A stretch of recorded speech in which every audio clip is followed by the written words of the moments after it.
मी तुमची आमच्या साहेबांकडनं देवेंद्रजींकडनं सोय करून देतो, पण गरज नसताना मला जर डिवचलं आणि माझ्या जर नादाला लागला फोन तर मी सुद्धा छत्रपतींची अवलाद आहे, लक्षात ठेवा। आणि मी माझा मतदारसंघ सोडून, माझा तालुका सोडून मी कुठं जात नाही। माझा मतदारसंघ, माझा तालुका आहे, मी इथंच आहे। काहींना वाटतंय 2029 त्यांना पण मी परत अजून ठासून सांगतो, की 2029 स्वप्न जावळीमध्ये बघू नका। शेवटी या मतदारसंघांच्या पुनर्रचना करणारा सगळ्यांचा एकच बॉस आहे, त्याचं नाव देवेंद्र फडणवीस आहे। त्यामुळं कसे मतदारसंघ करायचे ते आम्हाला चांगलं माहिती आहे।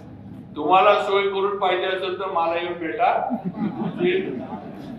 मी तुमची आमच्या साहेबांकडनं देवेंद्रजींकडनं सोय करून देतो, पण गरज नसताना मला जर डिवचलं आणि माझ्या जर नादाला लागला फोन तर मी सुद्धा छत्रपतींची अवलाद आहे, लक्षात ठेवा।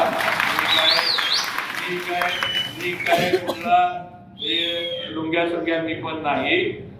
सदाभाऊंनी सांगितलं, आता सदाभाऊंची मला वाटतं थोडी माफी आम्हीच मागितली पाहिजे सातारकरांनी, कारण भाऊ म्हटले ती वस्तुस्थिती आहे। पहिल्या निवडणुकीमध्ये सदाभाऊंच्या विरोधात 36 गावातनं मतदान करा म्हणून आबेसे महाराजांनीच करायला लावलं आणि तिकडनं आम्ही राष्ट्रवादीला ताकद देऊन ते आता आमच्यावरच बोलायला लागले, त्या नेत्यांना आम्ही निवडून आणलं। आता ठीक आहे भाऊ, झाली चूक आमची द्यावाला आमच्या वडिलांची, काय करायचं आता, वडील नाहीत पण आम्ही आता त्यांच्या वतीनं मी माफी मागतो की पुढे जाऊन असं आमच्यावरच गेम होणार होती हे आम्हाला पण कुणाला माहित नव्हतं की ज्यांना आपण साथ देतोय, ज्यांना आपण सत्तेत आणतोय ते 5, 10, 15 वर्षानंतर आपलाच काटा काढायची भाषा करणार आहेत हे आम्हाला माहित नव्हतं। पण झालं आता, आम्ही पक्ष म्हणून पवार साहेबांवरचं त्यावेळेचं प्रेम, पक्षाची निष्ठा वगैरे या सगळ्या गोष्टी आम्ही मानून केलं। पण आता काय, जाऊ दे, शेवटी तुम्हाला पण माहित आहे दुनिया ही गोल आहे, फिरून सगळं चक्र तिथंच येतं, कुठं ना कुठं परतफेड भाऊ करायलाच लागते, तुम्हाला माहित आहे। त्यामुळे बघू वेळ आल्यावर परत काय असेल ते, कुणाला वेळ चुकत नाही आणि कुणाला काय नाही, परमेश्वरानं सगळ्यांना इथं पृथ्वी तळावर संधी ही दिलेलीच आहे।